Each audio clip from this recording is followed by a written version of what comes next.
Il existe un type particulier de personne qui ressent le monde avec une intensité que peu comprennent, le superempathe. Ce sont des individus capables de percevoir les émotions les plus profondes, les vérités cachées, et même les intentions qui restent invisibles pour la plupart. Pourtant, cette incroyable capacité à ressentir intensément les place souvent dans une position de vulnérabilité face aux manipulateurs émotionnels, en particulier les narcissiques. À première vue, l'empathe peut sembler fragile, absorbant toujours les douleurs et portant des fardeaux émotionnels qui ne lui appartiennent pas. Cependant, selon Carl Jung, cette perception cache une réalité bien plus puissante. Jung croyait qu'en chaque personne réside une dualité entre la lumière et l'ombre, des forces opposées qui coexistent en tension constante. Dans le cas des empathes, cette dualité est particulièrement intense. Pendant longtemps, ils projettent leur propre bonté sur les autres, croyant que tout le monde partage leur sincérité émotionnelle. Mais c'est précisément cette projection qui fait d'eux des cibles idéales pour les manipulateurs, qui exploitent la sensibilité d'autrui pour nourrir leur propre ego. Et c'est dans cette rencontre dangereuse avec le narcissique que l'empathe est contraint d'affronter la réalité la plus profonde de sa nature. À un certain moment, l'empathe s'éveille à une vérité fondamentale. Il doit cesser de projeter sa lumière sur ceux qui ne la méritent pas et commencer à reconnaître sa propre ombre, non comme quelque chose à réprimer, mais comme une véritable source de force intérieure. Cet éveil n'est ni un acte de vengeance, ni une démonstration agressive de pouvoir. C'est, en réalité, le début d'un processus psychologique profond que Jung appelait individuation, le chemin vers l'intégrité, l'unité intérieure et l'immunité face aux manipulations extérieures.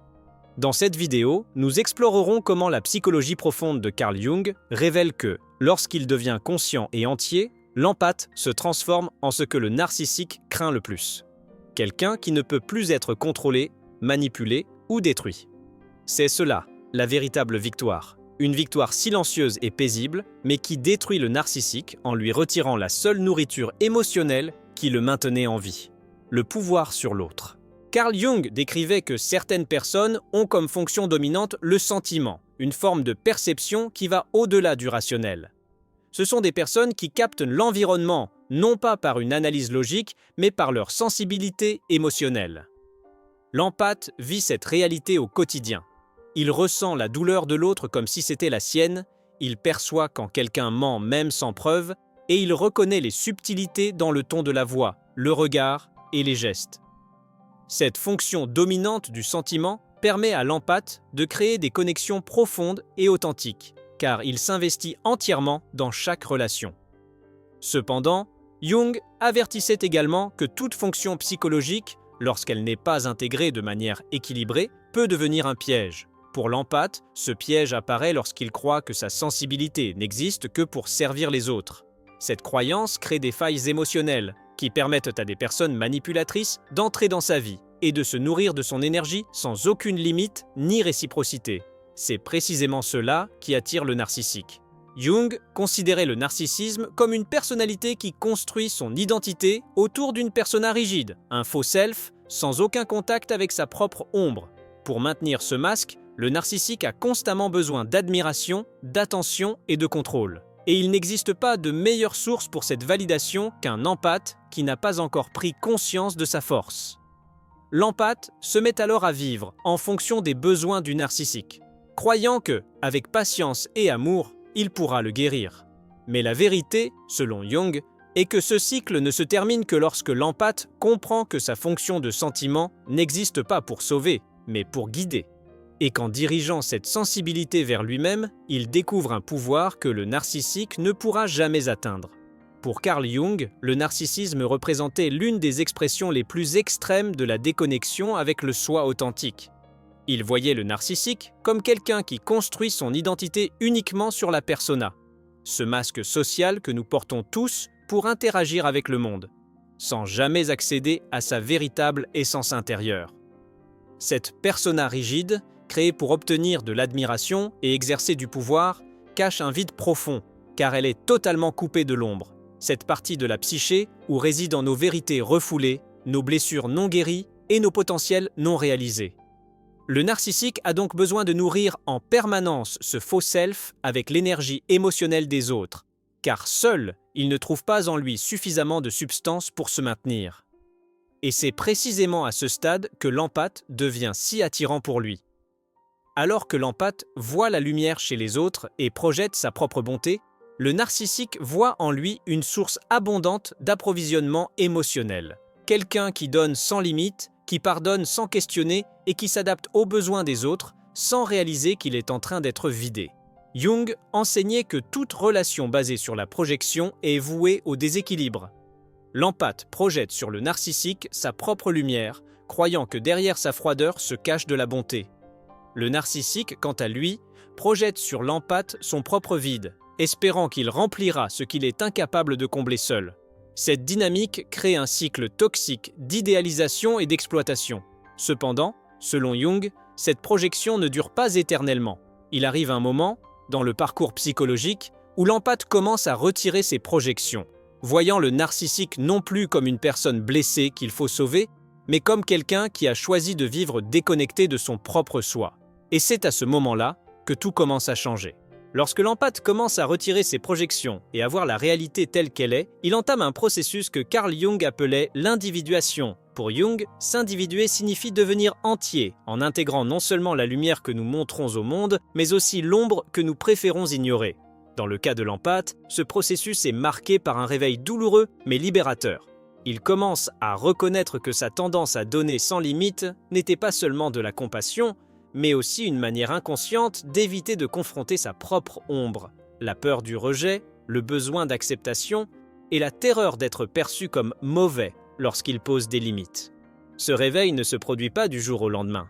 Souvent, il est provoqué par des rencontres répétées avec des personnes narcissiques qui, en exploitant son empathie, le forcent à se regarder lui-même et à se demander « Pourquoi est-ce que je continue à permettre cela ?» Ce questionnement marque le début de l'individuation. L'empathe commence à réaliser que, tant qu'il projetait sa lumière sur des personnes vivant dans l'obscurité, il ignorait sa propre capacité de fermeté, de discernement et de force. Dans le processus d'individuation, l'empathe ne devient pas froid ou indifférent. Au contraire, il intègre des aspects qui ont toujours existé en lui, mais qui avaient été réprimés par peur de paraître insensibles. Il découvre que dire non est aussi un acte d'amour, l'amour de soi. Il comprend qu'imposer des limites ne détruit pas son essence empathique, mais protège ce qu'elle a de plus sacré. C'est à ce moment-là que l'empathe commence à devenir entier. Et, pour le narcissique, rien n'est plus destructeur que de réaliser qu'il a perdu le contrôle sur quelqu'un qui, désormais, non seulement voit sa vérité, mais choisit également de ne plus s'y soumettre. Carl Jung décrivait un phénomène appelé enantiodromie, ce mouvement naturel où toute chose, poussée à son extrême, se transforme en son opposé. Pour l'empathe, ce principe se manifeste lorsque sa sensibilité, poussée à la limite par la douleur et l'abus, se transforme en force. Pendant longtemps, l'empathe croit que sa capacité à ressentir profondément est ce qui le rend vulnérable. Mais en vivant des expériences répétées de manipulation et de souffrance, quelque chose change intérieurement. Il cesse de voir son empathie comme une faiblesse et commence à la reconnaître comme un pouvoir qui doit être utilisé avec sagesse. Ce processus ne le transforme pas en quelqu'un de froid ou calculateur. Au contraire, il le rend encore plus conscient de son essence. Il apprend à maintenir sa compassion, mais désormais équilibrée par le discernement. Il apprend à continuer d'aimer, mais sans s'abandonner lui-même dans ce processus. Ce renversement de polarité est silencieux, mais il crée un impact profond. Car la personne qui autrefois se pliait pour correspondre aux attentes des autres devient maintenant inébranlable dans sa présence. Pour le narcissique, ce changement marque la fin du jeu. Toute sa stratégie de contrôle reposait sur un empathe qui réagissait, qui s'expliquait, qui s'excusait même sans faute. Mais l'empathe éveillé ne fait plus rien de tout cela. Il observe sans absorber, il répond sans se justifier. Il décide sans peur. L'énantiodromie est le moment où la fragilité apparente de l'empathe se transforme en une force si solide que rien de ce que le narcissique fera ne pourra plus l'ébranler. Jung enseignait que ce processus est inévitable pour quiconque cherche à devenir entier. Et pour l'empathe, atteindre ce stade est plus qu'une libération. C'est le début d'une vie vécue en paix, sans chaînes invisibles, sans peur et sans le besoin d'être contrôlé par qui que ce soit. Carl Jung parlait de la fonction transcendante, cette capacité de la psyché à intégrer des polarités apparemment opposées et à créer, à partir d'elles, quelque chose de nouveau et de supérieur. Pour l'empathe, cette fonction se manifeste lorsqu'il cesse de réagir automatiquement à l'abus et commence à répondre en pleine conscience. Avant, au moindre signe de rejet ou de critique, il s'empressait d'agréer, se justifiait, s'excusait d'exister. Sa vie tournait autour de l'évitement des conflits, même si cela signifiait entrer en guerre contre lui-même. Mais lorsqu'il s'éveille, quelque chose de profond se produit. L'empathe commence à réaliser que chaque réaction automatique le maintenait encore plus prisonnier du cycle de manipulation. Il comprend que réagir, c'est rester dominé par l'autre, tandis que répondre, c'est agir à partir de sa propre vérité. À ce stade, l'empathe cesse d'absorber tout ce que le narcissique projette et commence à maintenir un espace intérieur de clarté où il n'y a plus de confusion sur qui il est. Cette fonction transcendante lui permet d'observer la situation de l'extérieur, presque comme un spectateur, sans perdre son empathie, mais désormais avec un discernement qui ne le rend plus vulnérable. Il ne ressent plus le besoin d'humilier le narcissique, de crier ses douleurs ou d'exposer sa vérité comme forme de vengeance. Il répond simplement par le silence, par des limites claires, par une absence émotionnelle. Pour le narcissique, ce nouveau comportement est incompréhensible. Tout son pouvoir résidait dans sa capacité à provoquer des réactions intenses. Mais l'empathe éveillé ne réagit plus. Il choisit simplement ses réponses avec sagesse. Et cet acte simple, cesser d'être réactif pour devenir réceptif, détruit toute la stratégie de contrôle du narcissique, car il révèle qu'il n'a plus aucune porte d'entrée pour dominer la psyché de celui qui fut un jour sa source de pouvoir. Lorsque l'empathe atteint ce stade d'individuation et d'intégration de la fonction transcendante, il devient ce que Carl Jung appelait le soi individué, une personne qui n'a plus besoin de validation extérieure pour exister. Dans cet état, la présence de l'empathe devient le reflet brut de la réalité du narcissique. Jung expliquait que lorsqu'une personne devient entière, elle se transforme en miroir pour les autres. Mais ce n'est pas un miroir qui montre seulement ce que l'autre souhaite voir. Il révèle tout, y compris ce qui a été caché même à soi-même. Pour le narcissique, ce reflet est insupportable. À travers le calme et la fermeté de l'empathe, il voit le vide qu'il a tenté de masquer toute sa vie. L'empathe n'a pas besoin de dire quoi que ce soit. Sa simple indifférence communique au narcissique la vérité qu'il redoute le plus. Il n'a plus aucune importance. Toute son existence, basée sur la manipulation, l'humiliation et le contrôle, devient insignifiante face à quelqu'un qui n'éprouve plus ni peur, ni besoin, ni désir d'approbation. C'est ce qu'on appelle la mort psychologique pour le narcissique, car tout ce qui le maintenait debout était le contrôle qu'il exerçait sur l'autre. Lorsque ce contrôle disparaît, il ne reste que le contact avec son propre vide, l'absence d'un soi authentique. Jung affirmait que la plus grande victoire ne réside pas dans la destruction de l'autre, mais dans le fait de devenir si complet en soi-même que rien d'extérieur ne peut dominer ou troubler cette paix intérieure. Pour l'empathe, cette victoire n'est pas accompagnée d'orgueil ni d'un sentiment de supériorité. Elle vient avec un silence profond, la certitude qu'il peut désormais avancer librement, sans peur, sans chaînes invisibles et sans le besoin de se sacrifier pour être aimé. Carl Jung enseignait que le but le plus élevé de la vie humaine n'est pas de conquérir l'autre, mais de se conquérir soi-même. Pour l'empathe, cette vérité se manifeste lorsqu'il réalise que sa plus grande victoire n'est pas de détruire le narcissique, mais de devenir si entier que plus rien ne peut l'ébranler. À ce stade, il comprend que son empathie n'a pas été faite pour être gaspillée sur ceux qui choisissent de vivre dans le mensonge.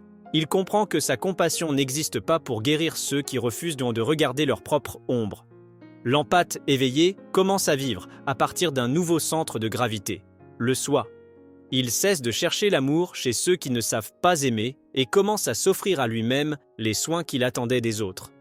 Il n'a plus besoin de prouver sa bonté, car sa vie en est désormais la preuve vivante. Il n'a plus peur de perdre, car il a compris que rien de vrai ne peut être perdu. Pour le narcissique, cette transformation est dévastatrice.